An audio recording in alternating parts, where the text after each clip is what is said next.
for joining us. Yes, so welcome to this briefing by the Office of the High Commissioner of Human Rights. It's a partnership that we started last year. Actually, this is our second such briefing. I'm curious to know, I know a lot of you have your cameras on, like how many actually attended last year. I don't know if anyone did, but we will do a poll in just a minute or two to get a feeling for who's in the room, this virtual space. But before I do that, I wanted to give just like a minute to Hootie because she is here joining us, the chair of the NGO CSW, just to say hi. Oh, thank you. I guess you want to hear my voice this morning. I did already say hi in the chat, and I really want to thank you, OHCHR team, and of course, Devin, for putting this together. It is such a valuable tool to have to participate and then to share. We noticed that last year after we did it, how many people wanted to watch it later as well. So everybody on this call, if anybody asks for it, please let them know. We will share this recording. So especially youth can learn all the mechanisms that are in place. So thank you all for doing this and being here. Thank you, Woody. So people are continuing to join. As you can see, the numbers keep climbing. But for those who are on the call, and because we have such a very full schedule, the program is quite full. We can do a very quick poll if everyone can get your hands, your fingers ready and answer this very short poll. Thank you.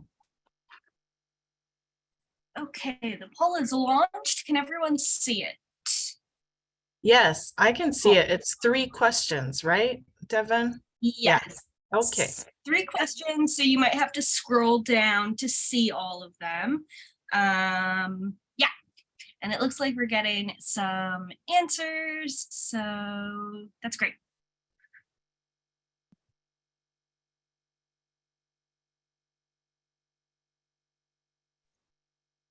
Did it stop the poll, or is it? I can see the poll. It stopped. It disappeared. Ah, okay. Could we get it one more time? Is it possible to do it again? Thank you.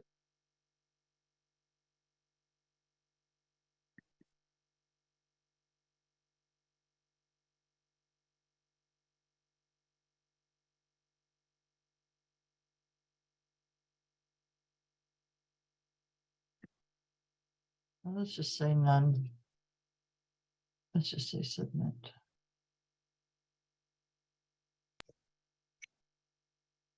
Did everyone have enough time to answer? We're still getting responses. So I would submit. I can't submit. Sorry, there is no way you can submit. You have to scroll down to none and click none. Okay. So each question has to have an answer.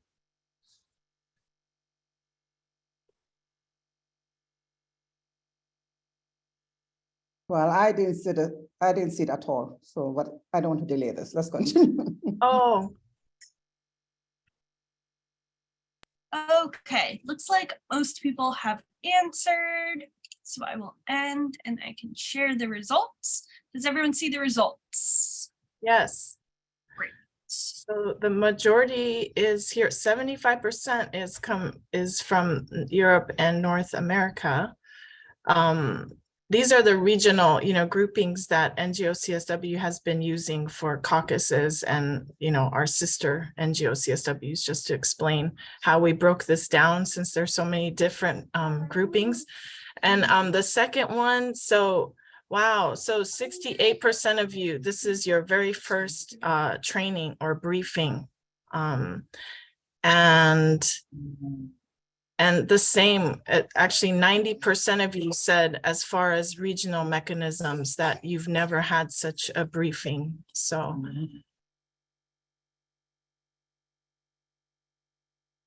Okay, so with that, thank you very much, everyone, for participating. I'm going to hand it over to Federica, who is going to give a little introduction. And again, thank you to everyone involved in making this possible, all the experts here today, and also Devin and the interns and everyone who is behind the scenes supporting this as well. And, you know, Ellie and Viera, thank you so much. And I'll hand it over to you.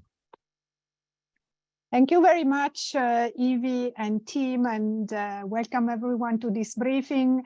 On behalf of the Office of the High Commissioner for Human Rights, we're very, very pleased to be able to do this repetition of this briefing with you, Evie, Hori, and the whole support team behind the scenes. And just to tell you that without your support and this partnership, we would not be able to reach out to such a vast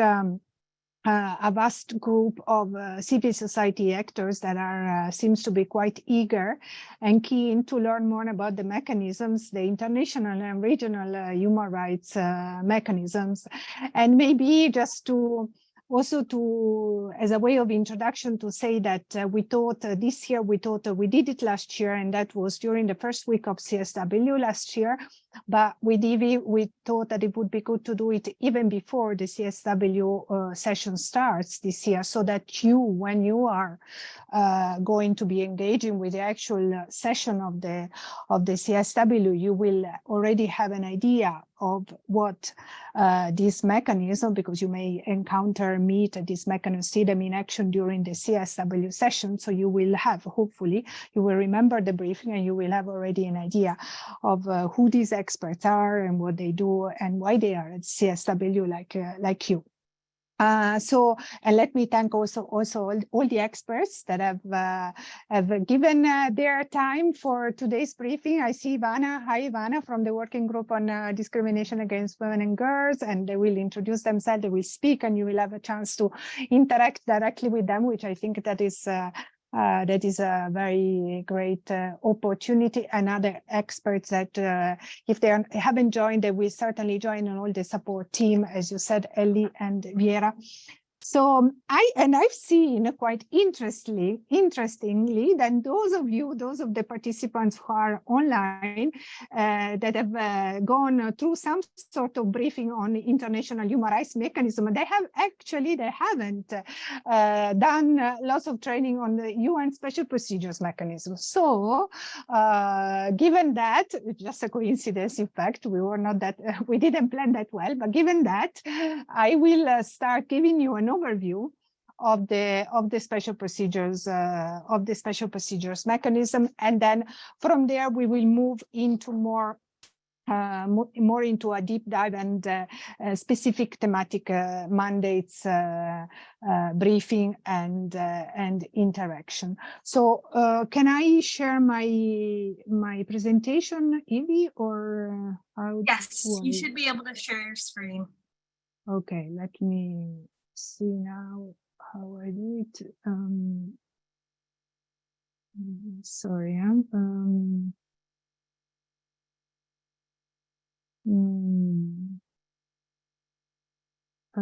share screen. Okay, here. Can you see my screen? Yes, now we okay. Yes, yeah, we see. Okay. So the special procedures mechanism, this is part of the international human rights mechanism that are called special procedures. These are independent human rights experts that are established and renewed by the UN Human Rights Council. As you know, the UN Human Rights Council is the main intergovernmental forum dealing with human rights at the UN level. And these experts, they are mandated, they address either specific country situations or thematic issues. And these special procedures really is a generic name, right? Because then each of them has different names. Some are called Special Rapporteur on torture, on water and sanitation, on the right to food, on indigenous people's rights, etc. Some are called independent experts. We also have independent expert on foreign debt and human rights, for example. And some are called working groups because they are not just one one expert, one individual expert, but it's 5 experts, human rights experts, still they work together in a collective, in a working group. So special procedures is the generic name. They have different names, but you shouldn't worry about their names, meaning the names are different for sometimes historical reasons and sometimes because, as I mentioned, the working group is not one expert, but 5 of them working together. These individual experts are appointed by the Human Rights Council for 3 years that can be renewed for another 3 years. So maximum, they can be special rapporteur, independent expert for a maximum of 6 years. And for you to bear in mind what is very important, that these experts, they act in their own expert capacity, right? They are not UN staff members. They are not paid by the UN. They do this work pro bono. So they receive obviously refunds of expenses when they travel for the UN and things like that, but they are not paid by the UN. They are given a UN mandate, but they remain independent from anyone, from the UN, from governments, from civil society, from any other entity. So because of this, they are not based in Geneva, like, for example, I am or Ellie is or Viera, but they remain based in their own country of residence or of where they work, because they need to have a daily job. And then they conduct this mandate and they travel for the UN when needed. At the moment, we are looking into 45 thematic mandates, so quite a big group, and 14 country mandates. So the mandate, I received this mandate from the UN Human Rights Council, as I mentioned, and the mandate is established in a founding resolution. So the UN Human Rights Council will adopt a resolution establishing the mandate, and this same resolution will actually set the parameters of the mandate, meaning the expert will only be able to do what the resolution entitles them or allows them to do. Another important document that guides the work of this expert is the Code of Conduct, which was also adopted a while back by the UN Human Rights Council. And the Code of Conduct is basically a set of ethical principles that also guides the work of this expert, including impartiality, independence, objectivity, and a whole set of other ethical principles. What are their functions? So the main their functions can be grouped into these, let's say, 3 areas. There is the research function, the thematic research function, because now we are focusing on thematic special rapporteurs, thematic special procedures, the awareness raising advocacy function, and then the more monitoring-like function, which is conducted through country visit and communication, which I will explain quickly later on. So research, as I said, these are thematic mandates, so they conduct a lot of thematic research. They develop their own thematic research, which then they present in thematic reports. You know, they say this thematic research then takes the form of thematic reports that are presented to the UN Human Rights Council and to the UN General Assembly, because these experts usually are mandated to report to the UN Human Rights Council and to the UN General Assembly, and that's in these reports they develop thematic research. You know, they have a very broad mandate, for example, discrimination against women and girls. Out of that, they set their own specific thematic priorities, and they develop that through reports. Awareness raising and advocacy is also a big part of the work of these experts. Awareness raising can take the form of participating and in all different sorts of events, could be consultations, conferences, you know, seminars, briefing, trainings, you know, is about these awareness raising events or activities are about the expert collecting information through these different events of what to get a sense what's going on in a country or in a particular region or at the global level, but it's also a way for them to inform the participants in these various events how on first of all how they work, how they operate, and and how they can, for example, civil society or other actors can engage with them and how they can cooperate. So there is always a two-way type of exchange during these events. And then obviously awareness raising advocacy is done a lot through media engagement. So there are a number of ways of having this media engagement, press statement, media statement, press releases, social media. So I won't go into the details, but we can look into those later on in the question and answer. The country, so the more let's say the more traditionally monitoring function of the special procedure is conducted through country visit. Special rapporteurs are mandated to visit countries. Now, obviously, they can conduct only two country visits per year, and it has to be done at the invitation of the governments concerned, because it has to there has to be the buy-in of the government for conducting country visit. Some governments and some countries, you may have heard, has issued what is called a standing invitation. So that means these countries have said, okay, our doors are open to special rapporteurs visit. So there is one step less, meaning experts do not need to request an invitation, but they just have to say, I'm interested in visiting, let's discuss, let's agree the dates, right? Whereas if there is no standing invitation, then the experts have to request an invitation, and then if granted, they have to discuss and agree on dates. So country visit, as I said, are a very important tool of special procedures, because they can create a momentum on a specific human rights issue. They can provide visibility on a thematic area that it hasn't gotten that much visibility, can be an opportunity for mobilization, for a change. There may be a moment around some legislative or policy reform around in the country, so they can also help with that.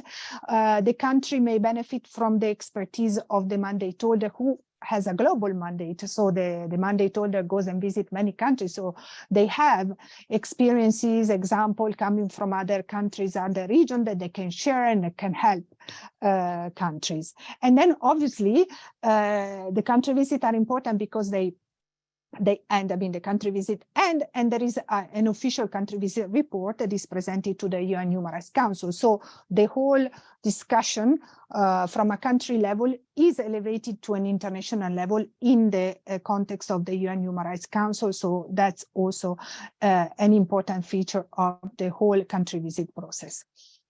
And the other tool that experts use in order to exercise their monitoring function is through what we call communications. Again, this is a generic term.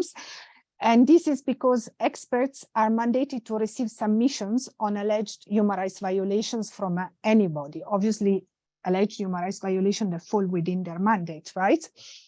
And the submissions can concern one individual, more than one individual, a group, a community. They can also concern legislation or policies that are not in compliance with international human rights norms and standards, for example. So it's they can cover quite a wide range of situations. And as I said, communication is a generic term. Then within that term, we distinguish three different types of communications. Communications are basically letter, right? Letter that the expert write to the government, to the country concerned. So we have the urgent appeals, and these are used in very specific situation when there is an imminent threat to life or an ongoing very grave and serious human rights violations. Then there are the allegation letter, which is on alleged human rights violations that have already taken place. And then what we call other letters, that are all letters of communication relating to legislation and policies. Now, these are slightly different because it's about an analysis of the expert on a legislation and policy that is not deemed by the expert in compliance with the human rights norm and standards. And the submission can be sent by anybody, by the victim themselves, their representatives, families, lawyer, counselor, by an organization, etc. Now we are very strict on the consent of the victims, no matter who submits the information, but I won't go into these details now. We can go back to that later. And And just for you to bear in mind, sorry, I think just for you to bear in mind that obviously whether an expert decide to take up you know, a submission that he or she receives is totally under his discretion, in the sense that they always received a huge amount of information of submissions, so they need to be able to decide on which one they would like to take action on, and also for you to bear in mind that this communication, this letter, are usually sent to the countries, to the governments, but can be sent and have been increasingly sent to other actors, including businesses, multinational or other type of businesses, intergovernmental organization, and to other non-state actors. And also for you to bear in mind on communication is that really, because this is a sort of, this communication are letters, right? So it's an exchange of letters. So just for you to bear in mind, the main purpose of a communication is really to initiate a dialogue with the state or the other actors on a specific case, right? Is to obtain clarification and then to promote, to ask the state to take a certain action to redress the violation. So this communication, they don't make a determination of whether a violation has actually occurred. So just keep it in mind. It's not a judicial or quasi-judicial mechanism like others at the international or regional level. It's still a pretty agile procedure, because a ratification of a treaty is not necessary, for example, or an instrument is not necessary. And there is also no need to exhaust domestic remedies, as opposed when you go and try to submit cases to other international regional mechanisms, right? So it's agile, but as I said, it's not a judicial or quasi-judicial mechanisms. So these communication are for a certain period of time are confidential, and then they become publicly available in this on a public site that we have on the Office of the High Commissioner website. So urgent appeals and allegation letters are usually confidential for a period of 60 days. After that, they are made publicly available on this microsite, which is searchable. Other letters that are the one that I mentioned are on legislation and policies are actually confidential only for two working days, basically, and then they become publicly available after 2 working days. Then, so you have this microsite where you can search communication sent and replies, if there were any replies received. These communications are also presented officially to the Human Rights Council. You know, the council meets 3 times a year. So there are 3 communication reports presented officially to the council 3 times a year. It's a report that includes statistics mainly, you know, the communication sent, replies received over a certain period of time, basically. That type of statistics, but officially presented to the council. And last but not least, you know, like probably you already got this while I was taking you through the way these special procedures work, is how you as a civil society actor can engage with the special procedure. So there are many ways. And you can engage in all, throughout all the different streams of their work. So for example, when they develop thematic research, there are ways to engage, because they issue call for inputs, questionnaires, you can send information, thematic information. During country visit, there are many ways to engage, starting from lobbying the government so that they extend an invitation to a rapporteur to visit, or you know, if there is a country visit, again, there are many different ways to engage by providing information, meeting with the rapporteur when he's in the country, etc., etc. And post-country visit, also the civil society actors' role is super important for the follow-up, because these experts have a global mandate, so it's very difficult for them to do follow-up or sustained follow-up on a country. Similarly, with the communication that I just explained to you, many different ways of engaging. First one is submitting cases of alleged human rights violations, but then very important also the follow-up if there was an action taken by one of these experts. So this is very fast, very fast in a nutshell. I leave you with a link to a video that I like very much, and you will leisurely look at it at your own time, and you will see a number of special rapporteur in actions through all these different tools that I explain. And then I also leave you with these links, which is where you can find information on country visits. Like if you're interested to see what rapporteurs have requested to visit a certain countries, you can find it there. You have the link where if you decide to submit information on alleged human rights violation, you have the link. And then the last link is exactly where you can find the communication sent and the replies received on cases. As I said very briefly, because I think that I don't want to take too much time out of the actual experts. I think that and as I said, feel free to put the question in the chat. I can respond while we listen to the expert, and then we'll see towards the end. So I leave you that. I think Ellie, is it over to you now, or we are moving on to the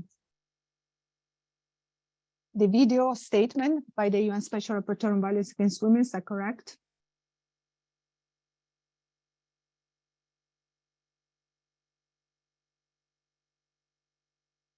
I don't know. Ellie, are you around? I can't see Ellie. Yes, I'm around. Now we're continuing with the program. So, and I also wanted to welcome all our experts that we have already.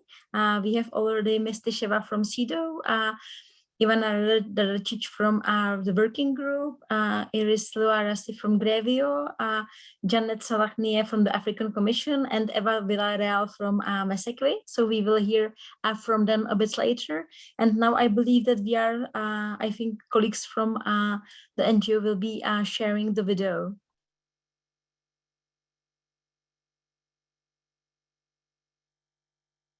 Everyone can see my screen? Yes, we can see it.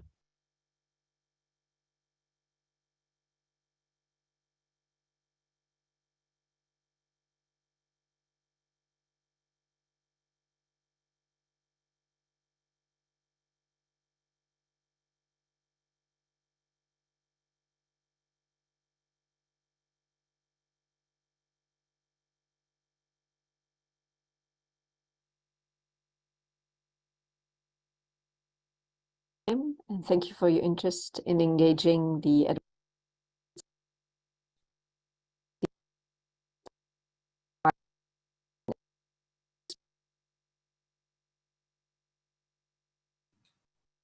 Sorry, y'all. Let me just try resharing. Not sure what's happening with the sound.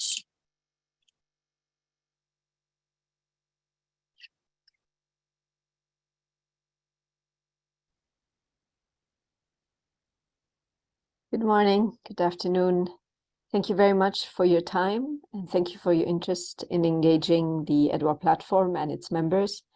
As you know, the mandate of the Special Rapporteur on Violence Against Women is one of the oldest mandates. In fact, next year it's going to be 30 years old.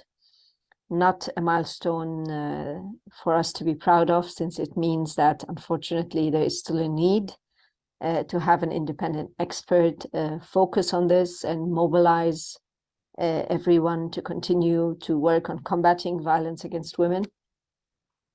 Last year, though, the scope of the mandate was formally expanded to include also violence against girls, which of course is fantastic, given that we've always been talking about the continuum of violence that takes place and the fact that it doesn't really start when someone turns 18. As you can imagine, also, as mandate holder, I've continued to focus on issues that my predecessors have focused on and that the mandate has worked on, whether it's femicide or gender-related killings, whether it's domestic violence and rape, whether it's violence against women in politics, violence against women human rights defenders. I have also tried to expand the focus of the mandate to other issues, such as the nexus between violence against women, climate change, and environmental degradation. That was the subject of my first report to the General Assembly of the UN last year. I also tried to piggyback on the momentum that CEDAW created by producing a general recommendations on discrimination against indigenous women and girls. So therefore, I produced my first report to the Human Rights Council on this. And then also there is the additional work I wanted to do on nexus issues between violence against children and violence against women, given also the expansion of the mandate.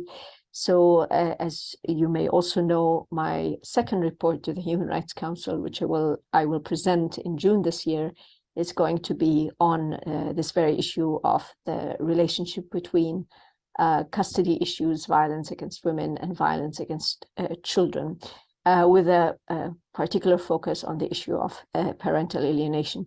I would like to say that in general, I would like to do more systematic work with girls, whether it's in terms of consulting girls, whether it's also working on their issues together also with stakeholders that work on children rights and also child issues. So also in my country visits, I focus on that, and where possible, I also try to meet with adolescent girls in order to hear from them firsthand. Now, there will be also other issues that I'm going to focus on, and some of them that I had also announced, which is the issue of nationality, statelessness, and its nexus with violence against women. I also would like to look more at the relationship between violence against women and discrimination based on sex and sex characteristics, since discrimination based on sex is outlawed in all basically major human rights treaties, but it's sort of becoming more and more deprioritized, and we are increasingly conflating gender with sex, which I find problematic. I also would like to continue to focus on the issue of intersectionality, highlighting the specific needs and risks that women belonging to different groups face based on their intersecting identities, and whether it's them belonging to specific ethnic groups or religious minorities, or having specific or diverse sexual orientations and gender identities. So that is something I continue to be very much committed to, and also try to focus on in my reports. Also, for example, migrant women who also experience a lot of discrimination, and refugee women.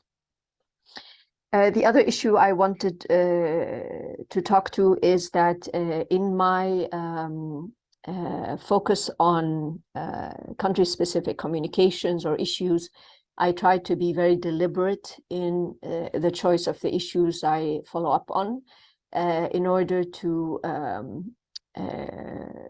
basically give meaning or give space to the many issues, many multiple facets of violence against women. So I try to be strategic in the issues I select, in the countries I get involved in. When it comes also to country situations, I'd like to be geographically representative, so not just a thematic sort of diversity, but also a geographic diversity, because I feel it's important in how we project ourselves as independent and impartial. And I realize very much that in many countries and in many regions, there are real barriers to engaging with us in special procedures, whether it's a lack of knowledge, whether it's fear about engaging, whether it's language barriers. And so I'm trying to also build bridges with some of these countries where there has been really limited engagement or interaction, because I think it's important to be able to also highlight the violence against women issues over there. So I will stop here, and my colleagues, my fantastic colleagues from OHCHR that support my mandate, I understand they're in the meeting. So if you have any questions, I'm sure they can answer many of them. Otherwise, I will get back to you at a later stage. Thank you very much.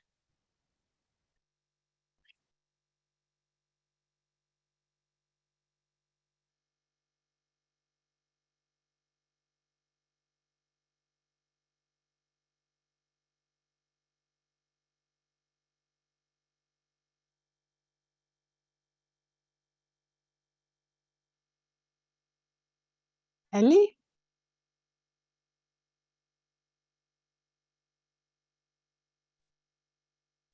Sorry, Federica, I think colleagues are moderating this meeting.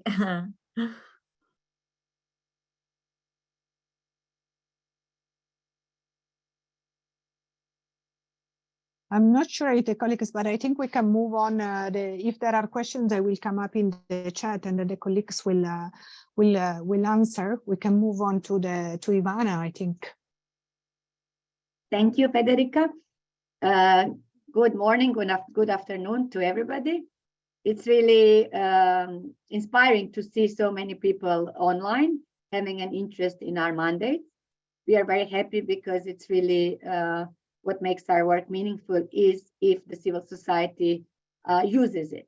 I also want to thank Federica. I think it was very, very useful and makes our job easier to explain, the mandates, and then we can just go into specificities of each. And I am also pleased that we had the presentation or the video from the Special Rapporteur on Violence Against Women. I'm also going to share the screen so I can, if I find where is my presentation. Do you see it? Yes, we see it. Thank you. Okay. So the working group on discrimination against women and girls. Originally, we were called the Working Group on Discrimination Against Women in Law and in Practice. And in 2019, we changed the name so that our name can also show the focus, the increasing focus we had on girls. We have always taken a life cycle approach. So we have always looked at discrimination, in a context of a life cycle, and so we included girls, but recently really we have had more efforts on ensuring that we consult with the girls, and also one of our reports, actually the most recent one, is, as you will see, on girls and young women's activism. I actually should have started by introducing myself. So I'm one of the members, currently a vice chair. My name is Ivana Radacic. I'm from Croatia. So I come from the region of the so-called Eastern Europe. It's how the UN divides the regions. So the working group, as was I think already mentioned, or if not, it was established in 2010 because it was clear that despite all the efforts on gender equality, there were still so many discriminatory laws and even more, of course, practices. So this is what our tasks were according to, or are according to the resolution, which is really to identify the challenges and good practices with states and other actors, and then to make recommendation on how to improve the situations, work with close cooperation with other human rights mechanisms, take on board the views of the other stakeholders, such as national human rights institutions and civil society organizations. So this is us. This is the current composition. This is the second composition. Most of us started in 2017, no? Yes. And the first round started in 2011. So, as I said, I'm from Croatia, so it's the Eastern Europe states. Our current chair is Dorothy. She's from Mexico, so Latin American, Caribbean. Elizabeth Broderick from Australia. Western Europe and other states, Meskerem Gesete Shan from Ethiopia, so African states, and Melissa Upreti, she is actually based in the US, but she's from Nepal, and she's from the region of Asia Pacific. So Federica already explained what the mandate or the functions of the special procedures are. So for us, it's the same. It's kind of these three main functions, which is to send the communications, to do the country visits, and to do annual reporting to the Human Rights Council on the topics we choose. And if you're interested, we can speak how do we choose topics and etc. The other thing that we have as a working group, as a collective body, we actually meet 3 times per year, twice in Geneva and once in New York. And this is for us a great opportunity, first to really be with each other, and secondly, to hear as many voices as possible. And we always have sessions with women human rights defenders. And now specifically also we want to have consultations or to include in our reach out also girls and young women. And so this is the space where, and especially now that we do also a lot of online, that maybe, you know, we can engage with some of you as well. So this is the list of our thematic reports with the site that, with the website link. Also the link to the more interactive and easily digested reports, which have been basically due to efforts by one of our members, Liz Broderick. I think these are very interesting, especially, because they are more easy to digest and they are interactive. Particularly, we wanted to have that when we worked on this girls and young women's activism to be in a friendly format. So our previous group, the previous members did these reports from 2013 to 2017. And that group decided that they're going to look at all these major areas, including political and public life, economic and social, family and culture, health and safety, and then the promising practices, the compendium of promising practices in this area.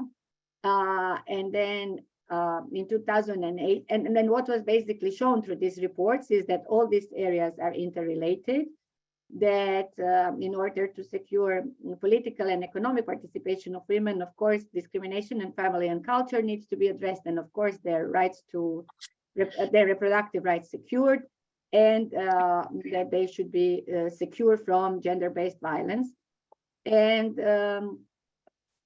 but what has been more controversial maybe is this reproductive rights area and family and culture. And there has been a considerate, as you all know, backlash, particularly in this area. So our 2018 report really discussed this backlash.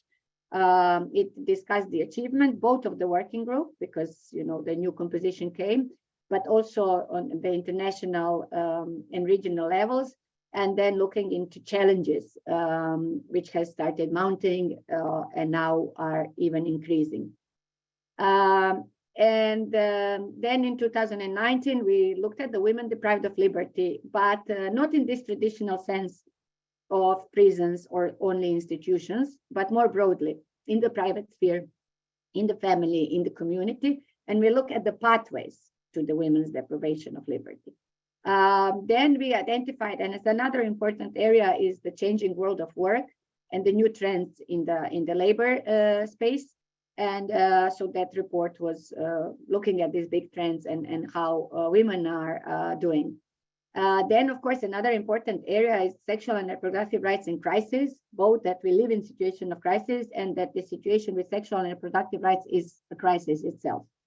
Then, as I said, we look at girls and young women's activism because, you know, we want to, of course, talk about what is challenging, and of course they are facing a lot of challenges, but also to give voice to some really amazing efforts and some good practices that are also happening in the world, so that we don't always focus and react only to what is terrible.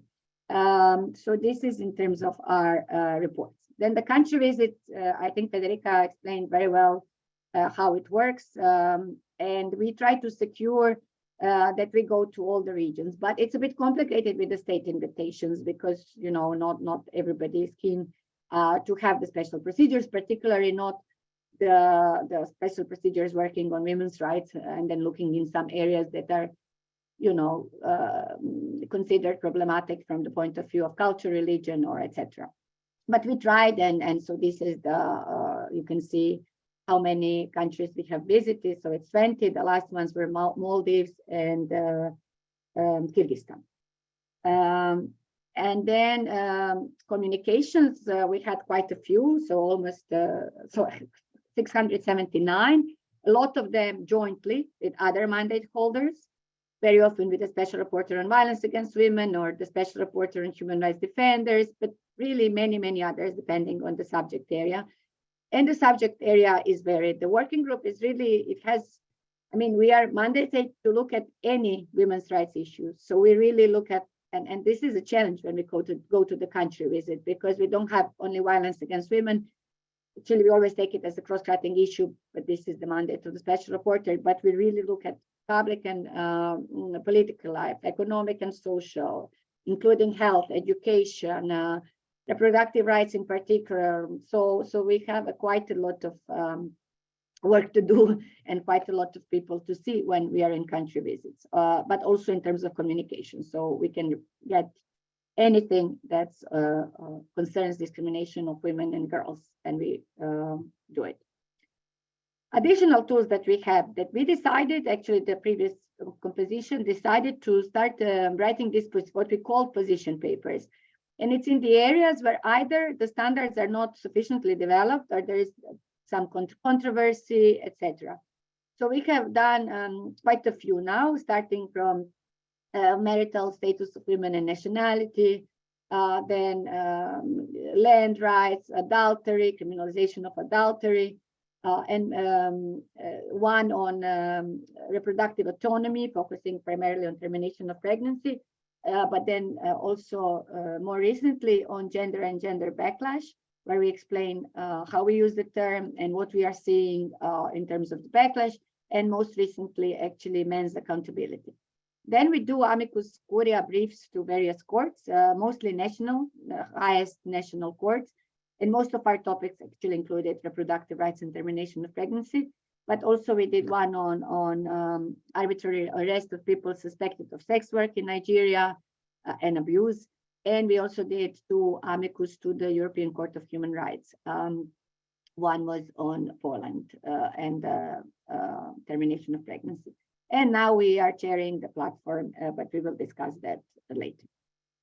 So in terms of some of our accomplishments, we have this great document that the team prepared, is kind of identifying some of the things that were successful. Of course, we cannot claim it's only due to our efforts, and I don't think it is. It's the efforts of the civil societies organizations or the momentum that is there, but it is very nice to see that sometimes this works. So there have been changes in legislation, constitution, or in practices after the reports have come out. So the reports are global. They come with recommendations, global recommendations, but some states have taken it on board. And for example, Moldova referred to some of our reports in the National Action Plan, Lebanon, Qatar, for example, report on family and cultural life, etc. Country visits as well. After our country visits recommendations or country visits report recommendations, which is the purpose of this country visit, is to issue recommendations. Again, you know, there were some successes in different countries, introduction of quotas, constitutional reforms, etc., including release of prisoners, etc. So we had some success with the communications as well. One that was really, it was during my time, was when a woman in Senegal was sentenced to death for killing a person she was forced to marry and who tried to rape her and threatened her life. At the end, this penalty was reduced. So I'm not going to go into details. You can read the document there, although it needs to be updated. Also in the Human Rights Council resolutions, a lot of our recommendations are then visible there.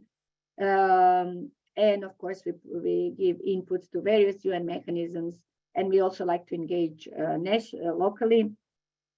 So the way that you can engage was already talked, Federica talked about it. So to just again say, when we have reports, we issue call for submissions, and it's very important for us to get as many as possible from the civil society organizations to understand the situation. Also, of course, communications most often come from the civil society organizations, particularly when they relate to laws and policies. And this is a useful mechanism. I just want to say that also with laws and policies, yeah, of course, when there is a problematic bill, we can react, but also we can react when there is some positive movement to kind of help the government to say, this is really great, you are doing something which is in accordance with human rights law. Of course, during the country visits, but then also our team is always available to hear you, whether in person or online, you know, if you want to put something on our agenda. And we can participate in events, conferences, expert meeting, workshops. So if any of your organization ever think that our presence is useful and there are resources either from that side or from our side, we are happy to be there. So that is all from me for the time being, and of course I am open to receive questions. Thank you. Thank you, Ivana. If there were a few questions that came through the chat, if you don't mind me say. One question I think is interesting for the working group is whether women and girls with disabilities, are they embedded and considered too? Which I think can bring out your intersectionality or intersecting approach. And then there was another question that I found interesting is, will there ever be a special report on women's and girls regarding cybersecurity? So that was that. And then there was, yeah. Okay, shall I answer this or you have more? Yeah. And no, there was the last one about some colleagues have attempted to start, but I don't know if you want to pick on that. It was how the Special Rapporteur on Violence Against Women and the working group, how different are they? You know, apart from one being one individual expert and the other a group, what probably other differences or, you know, complementary aspects? Okay, thank you. Okay, so let me start with this, with women with disabilities. Yes, so we really try to have an intersectional approach. So we, whatever we do, we try to address the specific concerns that women in marginalized positions or in situations of vulnerability have.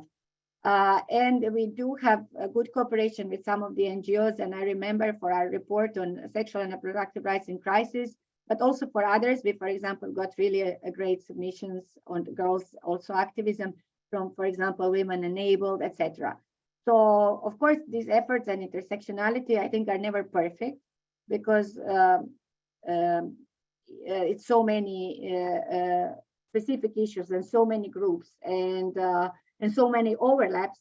But we try to do our best, and of course, this is on our radar. A report on the cybersecurity.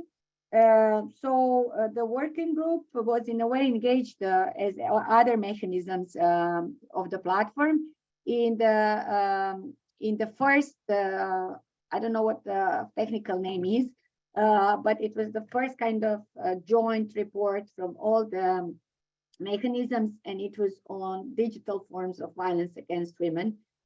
Not exactly the same as the cybersecurity, and of course, if we would do cybersecurity, we would do it in relation to women and girls. But there is already GREVIO did there. I think they call it general comment on these issues. Now there is something from the platform. It is something that we are looking into, and we have also addressed it in the report on, for example, women and young girls activism. But at the moment, no. So our next report, I think I didn't say that, is on women in situations of poverty. And then another composition of the group will come, because our mandates, 5 of us, we are going to be over in November. So then they will decide what they will do. But for the time being, this is what is in line. And then what is the difference? I can't read all the messages because I hope somebody else is looking. So what is the difference between the Special Rapporteur on Violence Against Women and us? So the Special Rapporteur on Violence Against Women is an older mandate and focusing only on violence against women. Of course, the definition of violence against women is also broad. For us, as I said, we look at all other issues. So political and participation of women, women's activism. We look at economic empowerment and economic and social rights of women. We focus a lot on reproductive rights, particularly as it's an issue that a lot of people kind of stay away from, as it's considered, you know, a sensitive issue. Women human rights defenders, culture, family. So we really have a broad mandate. So when the communication is, for example, on violence against women, it would be led by the Special Rapporteur on Violence Against Women, but we would cooperate. When it was on, for example, on women human rights defenders, most often the Special Rapporteur on Human Rights Defender is going to lead it, but we will cooperate. So we try always to cooperate with each other and lead communications according to some kind of established practice. So in our reports, we would look at violence against women, but not to that detail that the Special Rapporteur on Violence Against Women would look at. So we see our role as complementary, and we feel there is definitely space for the work of both of the mandates. Great, thanks a lot. There were a lot of other, some other questions. Maybe one, I don't know if we leave it for CEDAW, who's coming next, because someone asked, Trish asked if there is a particular intersectionality model that is used. She said by the UN committees, but it could be by the UN working group. But so I don't know if she meant CEDAW or the working group, but could be an interesting point. And then maybe just to respond to some of the chat, because some were asking, is there a report on migrant women and girls? Is there a report on indigenous girls that carry drugs? So there are all these very specific, thematic areas. But also just to remind, and then I give you the floor, Ivana, to remind everyone that, the working group and the Special Rapporteur on Violence Against Women and the working group on discrimination against women and girls are definitely your main mandate in relation to, violations of the human rights of women and girls, but you have another I think 43 or mandates that are tasked also to integrate gender and the human rights of women and girls into their mandate. So you may find some of the reports not necessarily coming out from the working group or from the Special Rapporteur on Violence Against Women, but from some of these other mandates. So definitely working group and Special Rapporteur are your mandates, but I would like to encourage you to think also about all the other mandates. And then I stop here, Ivana, over to you. Thank you for this point, because I just wanted to say that there is, for example, a Special Rapporteur on the rights of indigenous people who have also done some work on gender. There's also a Special Rapporteur on the rights of migrants who has done some work on gender. And for example, when they decide that they are going to lead some of the reports that have a gender lens, we get involved, because one of our kind of role is also to promote the gender mainstreaming. We have yet not had a report specifically on a certain group of women, except with this age kind of. So we had the one on young women and girls activism, but it was on a specific area because we thought it's something that is really to be supported. But as I said, in each report, you will either find it integrated sometimes, and this relates to a model of intersectionality or how to kind of work with intersectionality. And this is something that we are always discussing, is whether, you do have it integrated under thematic topics, or you have kind of a part which we kind of find a bit less helpful to have then a specific section on women and girls experiencing multiple and intersecting forms of discrimination. So there's always part of discussion when we do the report, how do we work with intersectionality? We don't have a perfect model, but as I say, and it also depends, you know, because it's difficult to know everything. It's impossible. And so it also very much depends on what we get. So of course we're going to look for information, but partly it's also what we, because as it was explained, we have our own jobs. This is we work on you know, for free, of course, with the great support of the colleagues from the Office of the High Commissioner for Human Rights. But it's also a lot what comes out in the submissions from the NGOs, etc. So this is something I think where it's really important to get your output for the things you consider really important. And of course, everybody will consider their own things the most important. So we then try to really include and being as much as inclusive as possible. Great, I think. Ivana?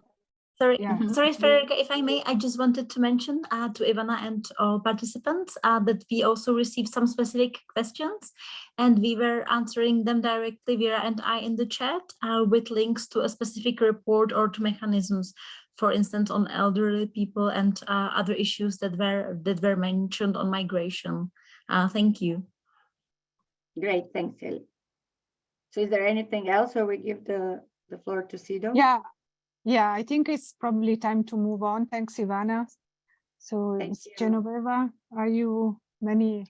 I just sorry, I see also a lot of elderly, just to mention that in the women deprived of liberty, I think there is quite a lot as well on elderly women part to various forms of deprivation of liberty, which are not necessarily prison, of course, but other institutions or family or etc. Thanks.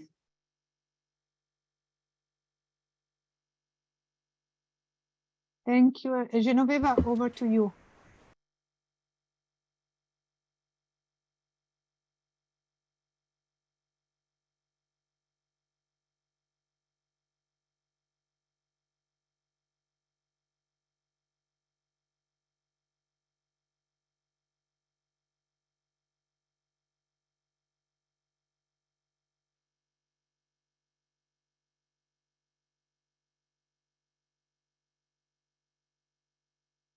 We cannot hear you or see you.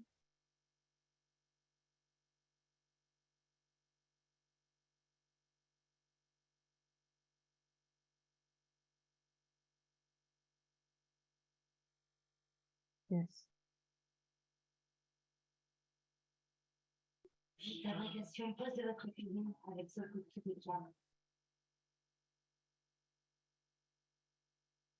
Hi, Genoveva. Here she is. I think you're muted.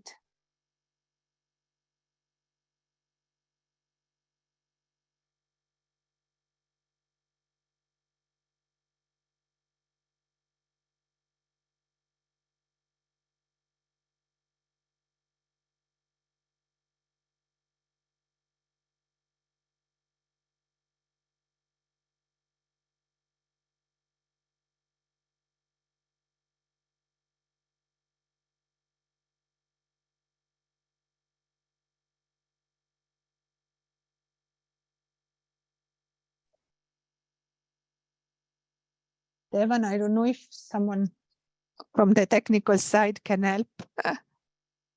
Yeah, I don't know, Devon. Is there any way to unmute Genoveva? Not really, not directly. Yeah.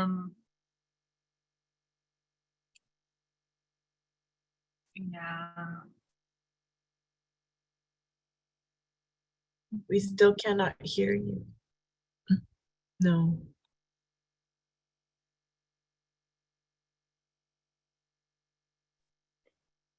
I wonder maybe she can try to get again in. I don't know. Yeah, perhaps it would be better to rejoin again and just to go outside of the Zoom room and connect again to Zoom.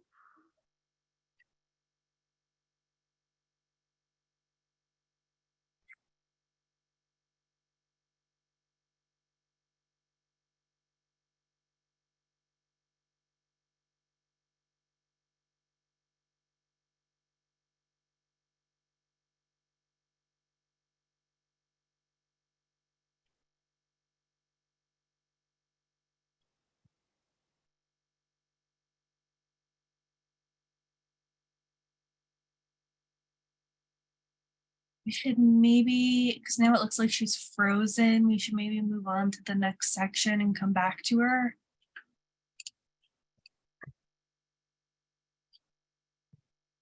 I think the next section is actually breakout section, right? Hold on, Genevieve just Yeah. rejoined. She's joining now. Yeah, I think her connection is bad. It's taking a while for her to even join. Maybe we can do without the camera if the connection is bad for her.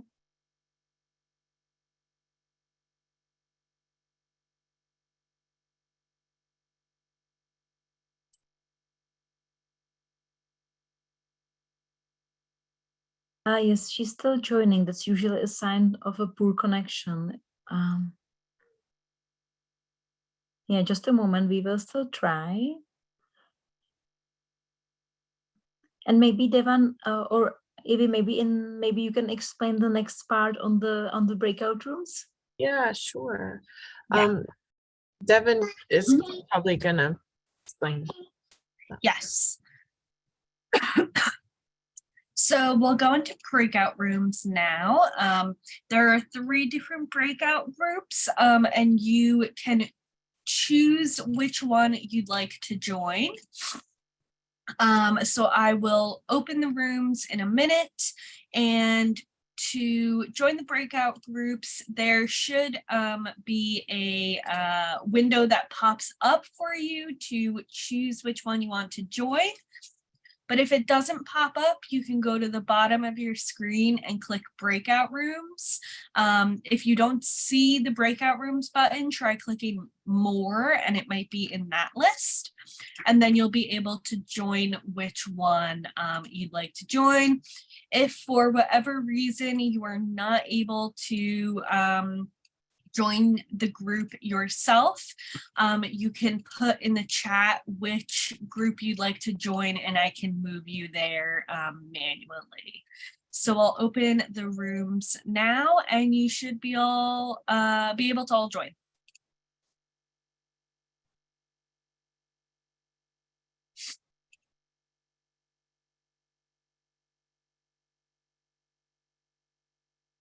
Okay, I see it.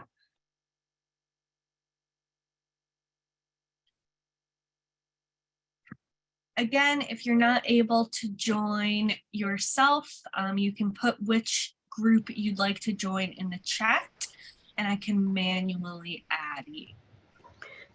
I'm not seeing any of the 3 groups showing up. There was a thing that flashed through very quickly that said join breakout room, but then it disappeared. If you go to the bottom of your screen, there should be a breakout rooms button. If If it's not there, click more and it should be in that list. Okay, gotcha. There should be a breakout button. Got it. Thank you. What does MESECVI represent?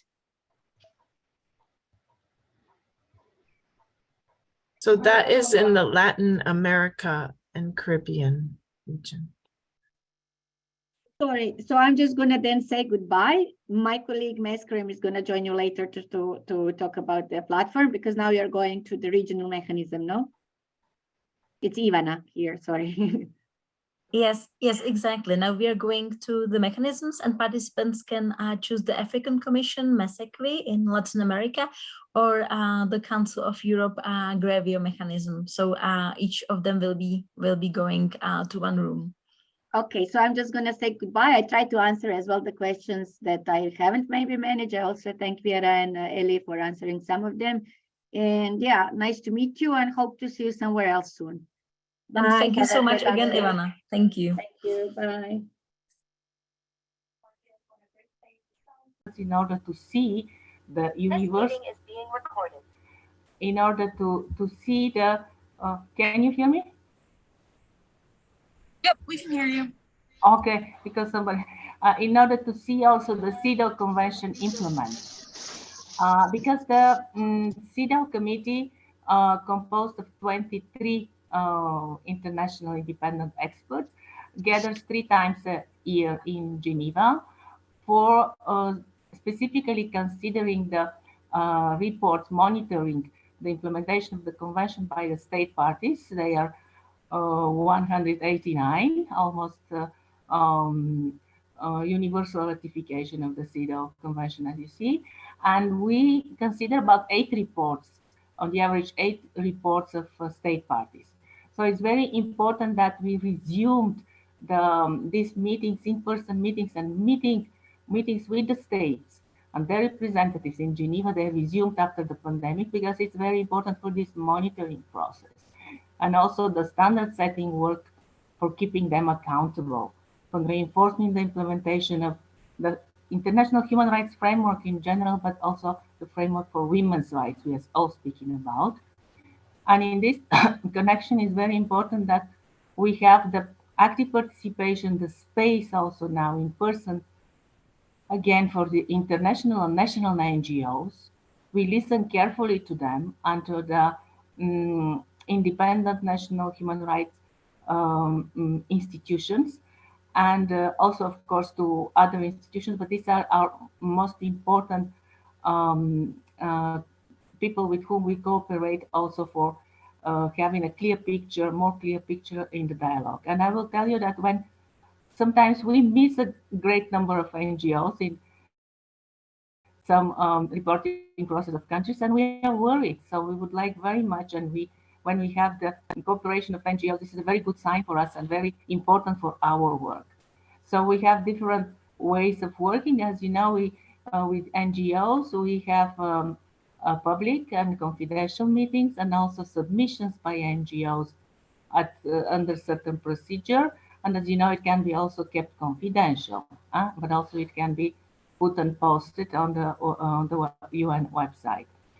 So we, thanks to the initiatives and really pressure of NGOs, we can feel, and this is as a trend now, we observe that during the dialogues with state parties after the pandemic, there are some positive trends because there are renewed commitments for adopting legislation on gender equality and violence against women. We are sure and we know that NGOs are behind that, despite the crisis, and also adhering to regional international human rights mechanisms like you discussed, and for increasing especially girls' involvement in education, women's political participation on national and local levels. NGOs are very important for that, and ensuring new economic opportunities for women. It's important that these positive trends that we can see also when we have states in the process of conflict. So it means that they are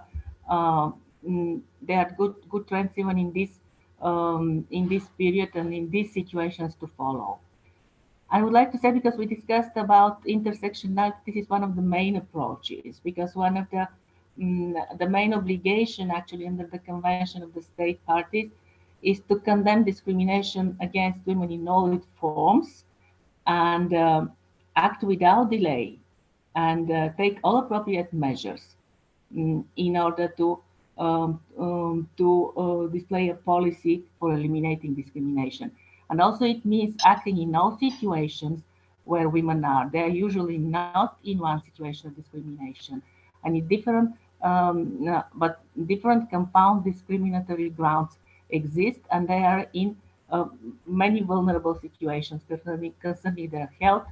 Like it was mentioned, they can be in detention, they can be drug users, HIV positive, etc. So we have this approach all the time, and during all the dialogues, I would like to say that in each and every state, we have concrete recommendations concerning access to justice for women in different situations, concerning their economic opportunities, political participation, also for diverse groups of women.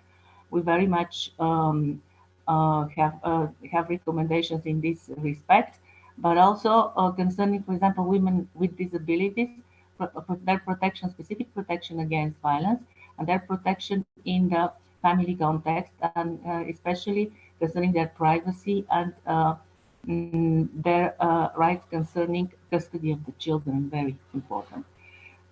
In addition to, as I said, dialogues on the CEDAW committee, we continue monitoring violations of women's rights through its our competence under the optional protocol to the CEDAW Convention. So it's another, let's say, treaty, but for introducing the possibilities to the state, for the state parties that adhere to this optional protocol and to this procedure, to have communications. This is the communication procedure for rights violated and the inquiry procedure. In latter, this inquiry procedure in cases of grave or systematic violations of women's rights. So more recently, just as a tendency to say, the committee adopted important views and recommendations, often with recommendations for transformative reparations in cases of severe domestic violence, rape, harmful practices, femicide, right to health and reproductive rights of women, including violence against women in childbirth, conflict-related sexual violence, protection of women, women's human rights defenders. There are several cases not yet public that I cannot disclose to you now, but soon will be public, that I would like to give as an example how we interact also with the special procedures. They were speaking about, you remember about the communications before the special procedures and even communications before several special procedures where they act together with letters to the states in order to rectify a specific situation of violation of women's rights. So it's interesting that in this, the fact that the authors, the fact that the victims, the alleged victims, they turned to this special procedure and had a procedure in front of them, it does not make obstacle then later if they have not solved the situation after exhausting the domestic remedies to turn to the committee for solution of their case and send a communication. So it's not considered inadmissible by the very fact that they turn to this special procedure. So this is an interaction. It just, if it was not successful, and we have such examples, you will see in these cases soon that will be disclosed. Also, I saw that they turned to the special procedure previously. So they are not considered the special procedures like another procedure of international investigation or settlement, which would make an obstacle to the case to be admissible to us. So you see, there are different ways to try to find a solution to violations, and I just gave you some tendency. Concerning our practice, there are about 200 communications in the communication procedure already sent to the committee. Over 50 were decided with views of violations, and over one half are related to domestic violence, rape, and other forms of violence against women. And as I said, increased attention to intersectionality and protection of women and girls in situations of multiple discrimination and vulnerabilities is also the response of the committee to this backlash, to the pandemic, to the crisis. And it can be seen in the, as I said, in the concluding observations and recommendations, when more and more there is space for recommendations, specifically and even priority recommendation to the state parties to take with respect to this groups, and also in the practice under the optional protocol, as I mentioned. It's also very much of intersectionality in the cases that I mentioned in the views of the committee, but also in 2022 with the adoption of the General Recommendation 39 of the committee on the rights of indigenous women and girls. So currently the attention of the committee, lastly, is at the preparation of the next two years of two priority general recommendations. The first on women in decision-making and political participation, and the next on gender stereotyping. On the 8th of March this year at the CSW, there will be a side event of the committee dedicated to the general recommendation on women in decision-making, to this drafting process, and also concerning violence against women and our connection again with the other members of the platform. We have extensive practice created by the committee in the field of gender-based violence against women, always including observations and recommendations of the different articles of the convention. The general recommendation 35 on gender-based violence, updating the first general recommendation 19. 19 was from 92, and the GR 35 from 2017. and numerous cases and decisions of the committee under the optional protocol. All this confirms the priority given to gender-based violence in the implementation of the convention. We have a standing thematic group I am chairing at the moment on gender-based violence against women and girls. It was established as a standing group last year, and it published the first studies, summaries of the practice of the committee, of recommendations and guidance under the convention on harmful practices and also on conflict-related sexual violence. And 3 others are following on sexual violence, marital rape, and domestic violence, and they will be publicized on the resources part of the site of the committee. So we would like to reiterate our conviction that only working together we can strengthen the implementation of CEDAW, of the other universal and regional mechanisms, and also by strengthening the coherence between our work, and of course always working with civil society openly and transparently. This is a priority for affirming the human rights of women and girls.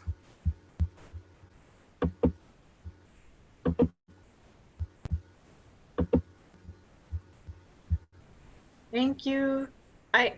You just finished, right? Yeah. I know you can go on, and actually we do have some questions in the chat, but because of time, I'm wondering, is it possible for you to respond within the chat? And then we can go to the last speaker. Ellie, is that a good idea, or? Yes, I think that's a great idea, and thanks so much to Ms. Teixeira for a great presentation. We have just seen our working group member, Ms. MESECVI, joining, and she should be talking about the EDVAW platform in general. So let me check.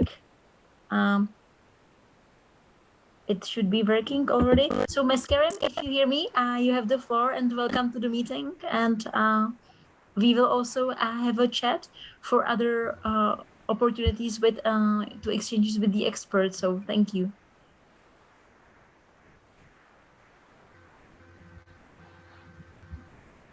Thank you so much, Eli. So if I get it correct, are we allowing questions to Genevieve, or I can just proceed? I missed which. You can now proceed, and there will be interaction afterwards and also in chat. Thank you so much.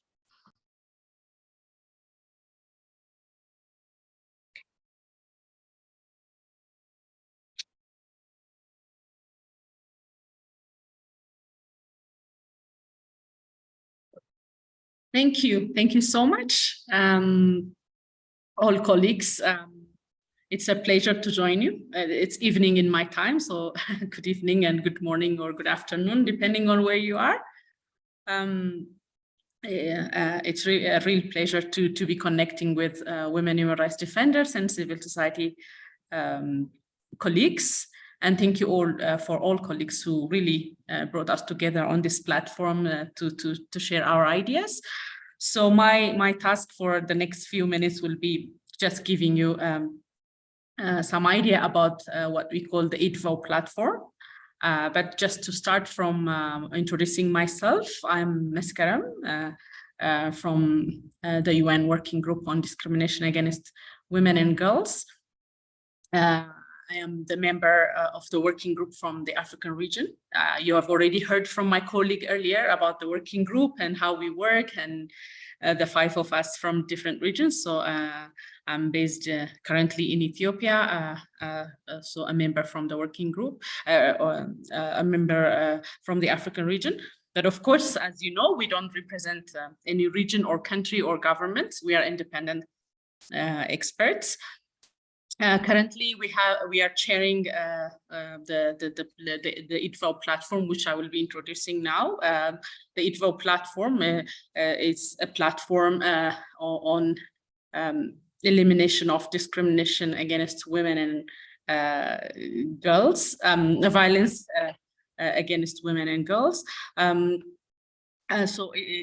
we are currently chairing as a working group, and I'm part of, together with our chair, Dorothy, I'm co-chairing the platform. So the platform is a mechanism on women and girls, which is composed on 7 United Nations as well as continental independent expert mechanisms dedicated to addressing discrimination and violence against women and girls, and as mechanisms independently and together, we promote accountability and advancing women's and girls' rights.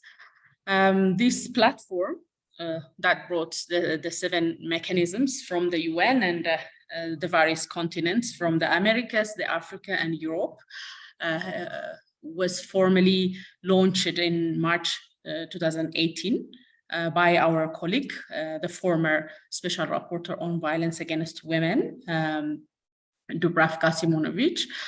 And since its launching, the platform members have been jointly working on advancing women's rights and gender equality in various forums, both at the international and at the regional level. The 7 expert mechanisms, namely, are, of course, from the UN, the 3 women's rights mechanisms, which include our working group, the working group on discrimination against women and girls, the mandate of the UN Special Rapporteur on Violence Against Women and Girls, the UN Committee on the Elimination of Discrimination Against Women, or the CEDAW Committee, and from the African region, the African Commission's Special Rapporteur on the rights of women in Africa. As you might have heard, the African Commission on Human and People's Rights has a dedicated special rapporteur focusing on the rights of women in Africa. From the Inter-Americas, also we have the 2 expert mechanisms, the Committee of Experts for the follow-up of the Belém do Pará Convention, or the MESECVI, and the Inter-American Commission on Human and People's Rights Rapporteur on the rights of women. And we also have the group of experts on action against violence against women and domestic violence, or the GREVIO, which is the European mechanism. So these 7 mandates or mechanisms compose the platform. That's what we call EDVAW Platform. We have a rotating leadership of the platform. Since its establishment, we had the Special Rapporteur on Violence Against Women, we have the GREVIO leadership. Currently, we also have our working group's leadership or chairship of the platform. As you know, independent expert mechanisms, both of the UN and the regional ones, play a crucial role in monitoring the implementation of human rights standards or women's rights standards aimed at eliminating discrimination and violence against women and girls. As you might have, some of you might have engaged in the work of these different mechanisms, our work and all the platform members' work provides essential information on the situation of women's rights and girls' rights, on actions undertaken to combat violence and discrimination against women and girls, and also on urgent issues, gaps, and shortcomings in the implementation of international standards and government commitments towards gender equality and women's rights. The platform, so as a collective body of mechanisms working on women's rights and gender equality, it aims to strengthen thematic cooperation between the various mechanisms, which aims at developing harmonized strategies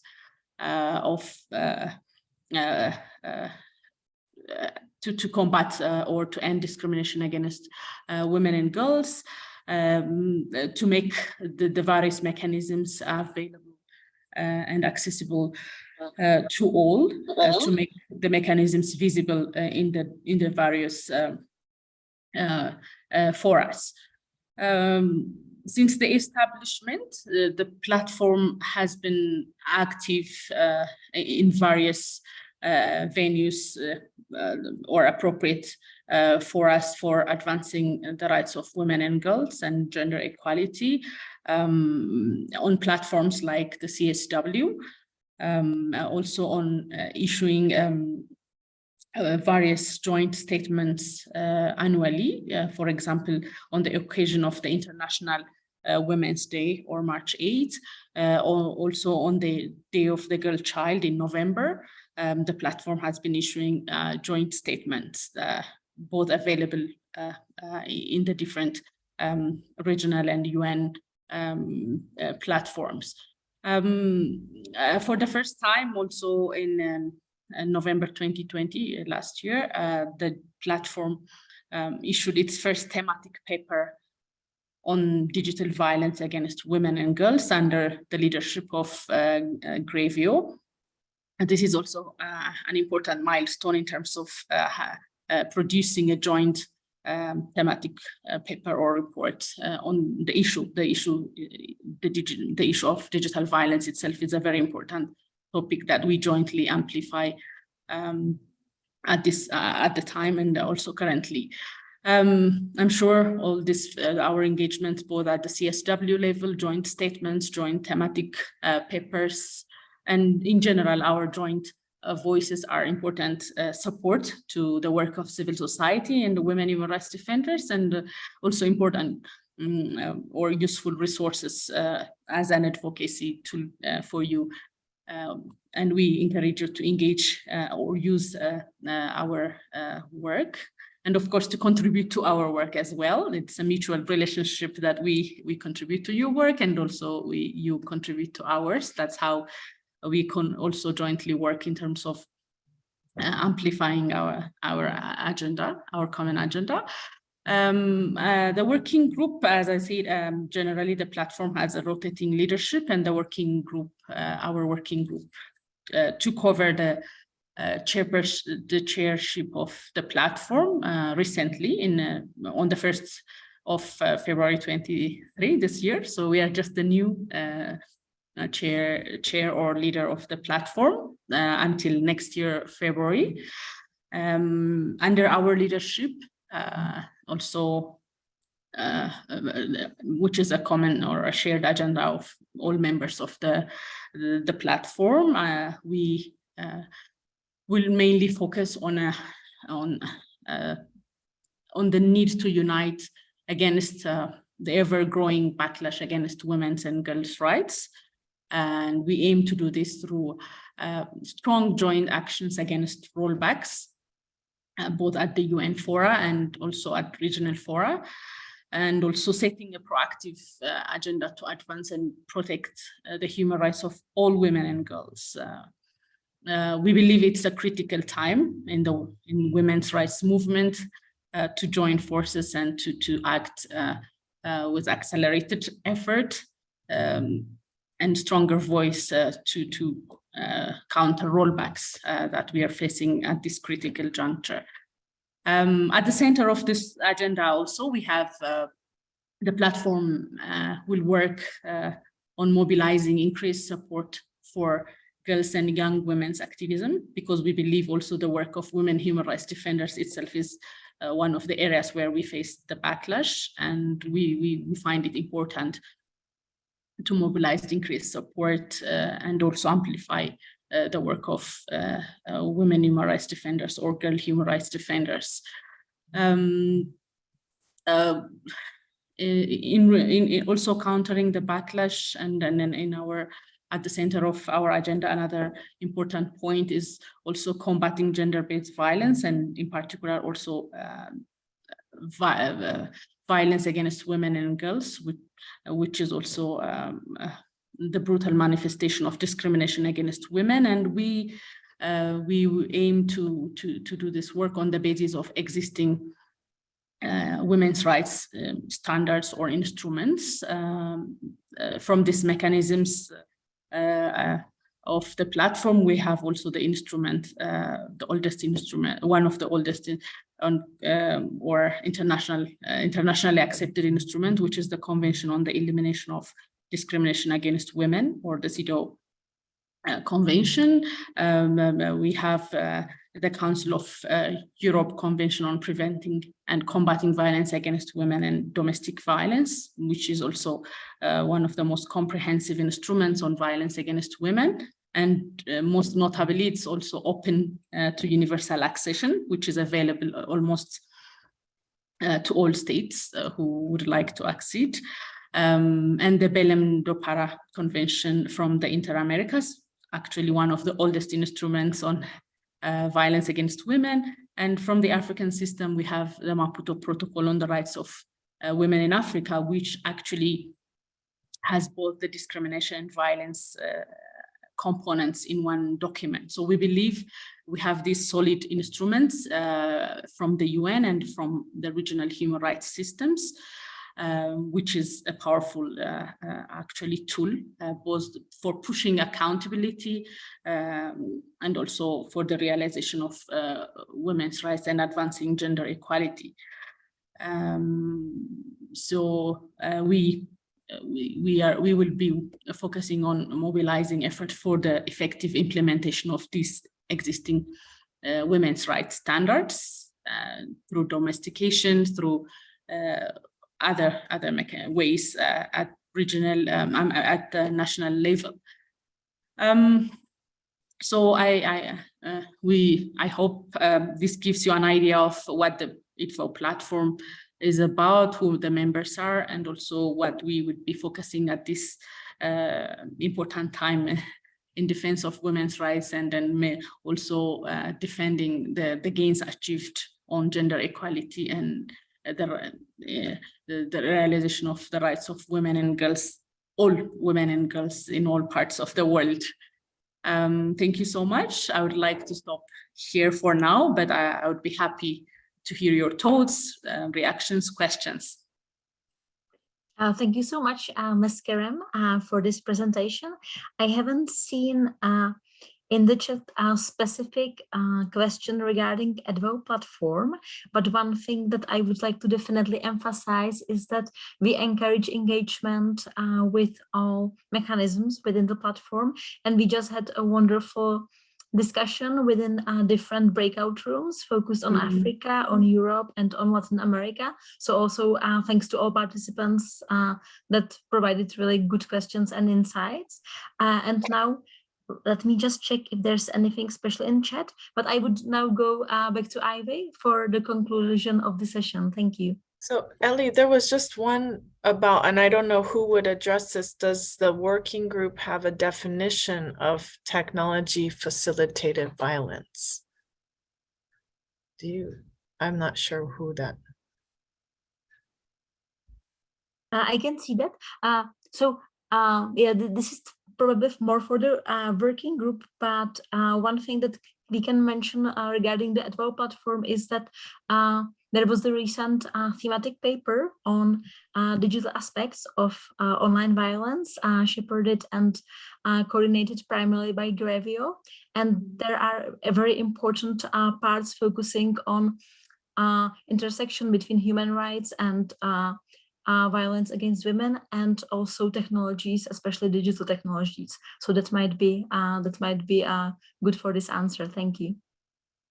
Thank you. And I think that is one of the resources we're using for the CSW's advocacy efforts, with the priority theme being around digital technology. So it's and thank you.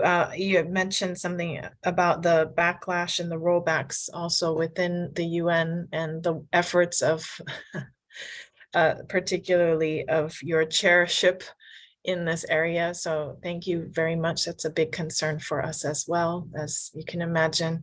And I didn't mention earlier because Genoveva also was talking about the importance of NGOs actually being at, CEDAW and that it's a concern when we are absent. And so I think that the fact that we were able to partner with the NGO Committee on the Status of Women together with the OHCHR team has, I think this bridge is definitely needed. And we were so excited when, again, we were able to do this for the second year. And we do hope that this would continue. We never know. That's a personal hope, but I hope it seems valuable for everyone. I'm seeing all the very positive chat comments. So thank you for everyone's participation and that we still have this many people left at almost 12 o'clock here in New York, and probably very late for some people. So thank you again, and we're gonna make everything available. And again, we usually say goodbye. We open our mics and say goodbye at the end. If you'd like to do that, I'll give you back 4 minutes. Thank you. Thank you. Thank you. Thank you. Bye.